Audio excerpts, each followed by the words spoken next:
Hello everyone, in this video we are going to talk about the Jujutsu Kaisen season 2। हाँ, season 2 release हो चुका है, जिसका पहला एपिसोड हमको 6 तारीख को देखने के लिए मिल गया था। एक्चुअल में उसकी डेट 7 थी, लेकिन शायद लीक हो गया था वो, तो 6 तारीख को ही आ गया था। तो हाँ, ये सीजन उनके बैक स्टोरी पे डिपेंड रहेगा, मतलब गोजो और गेटो के बैक स्टोरी पे डिपेंड रहेगा। तो अगर आपने सीजन 1 नहीं देखा है तो ज़रूर देखिए, क्योंकि उसमें आपको कैरेक्टर्स के बारे में इंफॉर्मेशन मिल जाएंगी। उसमें एक कैरेक्टर है यूटा करके। यूटा क्वीन ऑफ कर्स को कंट्रोल करता है। अगर आपको वो देखना है तो आपको जुजुत्सु काइसन मूवी जरूर देखनी पड़ेगी। इस सीजन में हमको दिखाए जाएंगे गोजो और गेटो जो दोस्त थे, लेकिन आपको पता है कि वो कैसे वी आर स्ट्रॉन्ग से आई एम द स्ट्रॉन्गेस्ट पे कन्वर्ट हुए हैं। तो उसके लिए सीजन 2 देखना जरूरी है। तो चलिए स्टार्ट करते हैं सीजन 2 का एपिसोड 1 एक्सप्लेन। सबसे पहले सीन में हमको पास्ट का सीन दिखाया जाता है, जब गेटो को उसके शक्तियों के बारे में पता चला था। तो अगले सीन में हमको दिखाया जाता है कि गेटो किसी गली में खड़ा है और वहाँ पर वो एक कर्स को एक्सरसाइज कर देता है। तो उसके बाद वो उस कर्स का मैजिक बॉल बनाकर उसको निगल लेता है।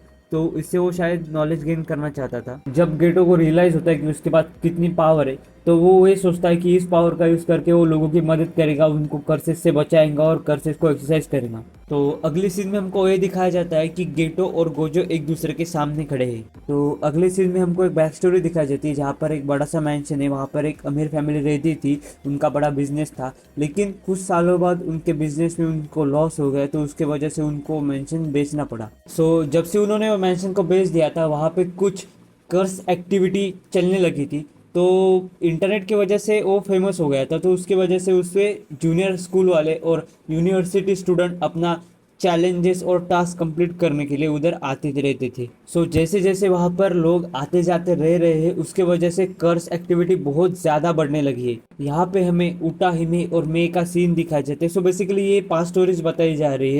उटा और मे को एक मिशन मिलता है, जिनमें उन्होंने उसी मेंशन में जाकर कर्स एक्टिविटी को एक्सरसाइज करना होता है, ताकि वो मेंशन उस कर्स से फ्री हो जाए। उस मेंशन के पास पहुंचने के बाद मे को फील होता है कि मेंशन के बाहर तो कोई कर्स एनर्जी नहीं है, ना कोई कर्स एक्टिविटी, लेकिन मेंशन के अंदर से कुछ कर्स एक्टिविटी और उनको कर्स की फीलिंग आ रही होती है। तो वो दोनों डिसाइड करते हैं कि वो मेंशन के अंदर जाकर वहाँ पर जांच करेंगे। अंदर जाने के बाद मैं उटा को बोलती है कि मैं ए फ्लोर संभालती हूँ, आप ऊपर के फ्लोर पे जाकर वहाँ पर जांच करो। उटा हिमी को यहाँ पर बहुत ही ज़्यादा डर लग रहा होता है, क्योंकि ये मेंशन एकदम सुनसान था, यहाँ पर आसपास कोई नहीं था।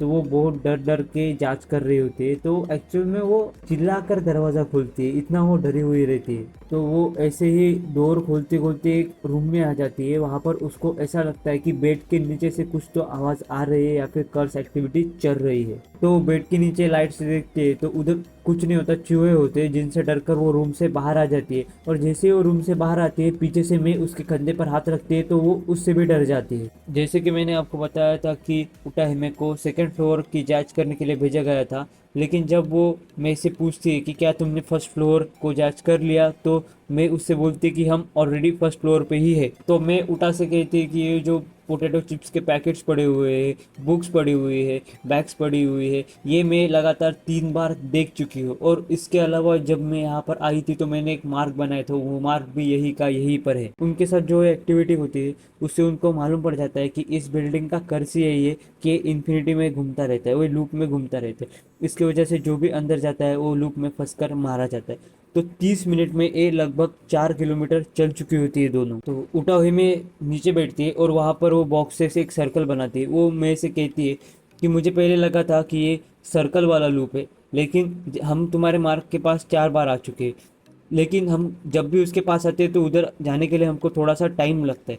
तो मुझे लगता है कि ये सर्कल ना होते हुए ये स्ट्रेट लाइन में लूप बनाया गया है। तो उटा में से कहती है अगर हम स्ट्रेट लाइन में कॉरिडोर की तरफ भागते रहेंगे तो शायद हम इस बैरियर को पार कर कर जा सकते हैं। उस पर मैं उटा से कहती है वाह, तुमने बहुत ही बढ़िया काम किया है, तुम बहुत इंटेलिजेंट हो, तुमको 100 में से 90 मार्क्स मिलते।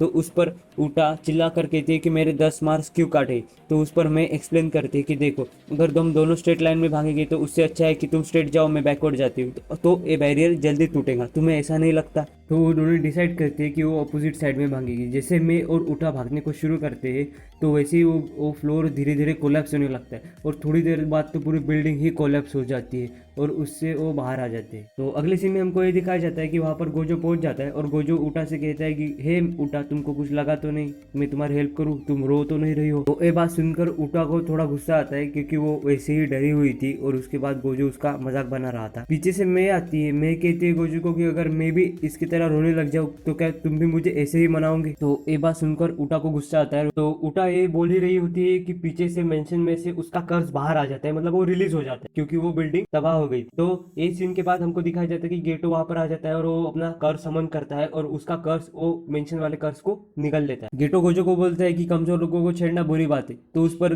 गोजो गेटो को बोलता है कि ताकतवर लोगों को छेड़ेगा भी कौन। तो इस सीन के बाद वहां पे शोको की एंट्री होती है। एक काइंड ऑफ नोबारा दिखती है, लेकिन नहीं ये शोको है। कुछ देर के लिए तो मैं भी कंफ्यूज हो गया। शोको को देखकर उटा खुश हो जाती है और वो उसे गले लगा लेती है कि वो उससे बोलती है कि तुम ही हो जो मेरा मजाक नहीं उड़ाती। तो इसके बाद वो कुछ रिचुअल के बारे में बात करते हैं, लेकिन उसके बारे में हमको आगे स्टोरी में बताया जाएगा। इस मिशन के बाद वो जुजुत्सु में वापस आ जाते हैं तो वहाँ पर यागा रहता है। तो यागा उनसे यही कहता है कि एक सुपरवाइजर का काम होता है कि उसके टीम को अच्छे से मिशन देना और उसको मिशन पर लगाना और रूल्स फॉलो करना। तो उस पर वो कहता है कि कुछ लोग ऐसे होते हैं कि जो रूल्स फॉलो नहीं करते, जो सुपरवाइजर की बात नहीं मानते, तो मैं उनका नाम जानना चाहता हूँ। तो दोनों भी गोजो की तरफ उंगली दिखाते। तो गोजो एक ऐसा कैरेक्टर है जिसको जुजुत्सु हाई के रूल से कोई फर्क नहीं पड़ता, उसको जैसा करना है वो वैसा ही कर। तो उस पर गोजो कहता है चलो भी भूल भी जाओ। तो वैसे कहते ही मास्टर उसके सिर पर मुक्का मारते। तो अगले सीन में हमको दिखाया जाता है कि वो तीनों भी बास्केटबॉल कोर्ट पर आ जाते हैं। तो वहाँ पर गोजो उन दोनों से कहता है कि तुम्हें बीच में उंगली नहीं करनी चाहिए थी, इतना भी बुरा नहीं हूँ मैं। तो कर्ज का जन्म फियर से होता है, जितना ज़्यादा डर उतना ज़्यादा ताकतवर कर्ज।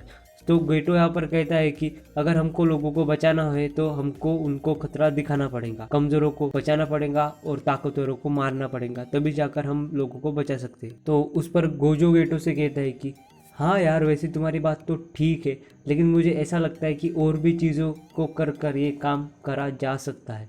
तो उस पर गेटो को गुस्सा आता है। तो गोजो उससे कहता है कि क्या हुआ यार, तुम गुस्से से लाल बबूला क्यों हो रहे हो। ये बात सुनकर गेटो अपना कर समन करता है और गोजो से कहता है कि क्यों ना हम बाहर जाकर बात करें।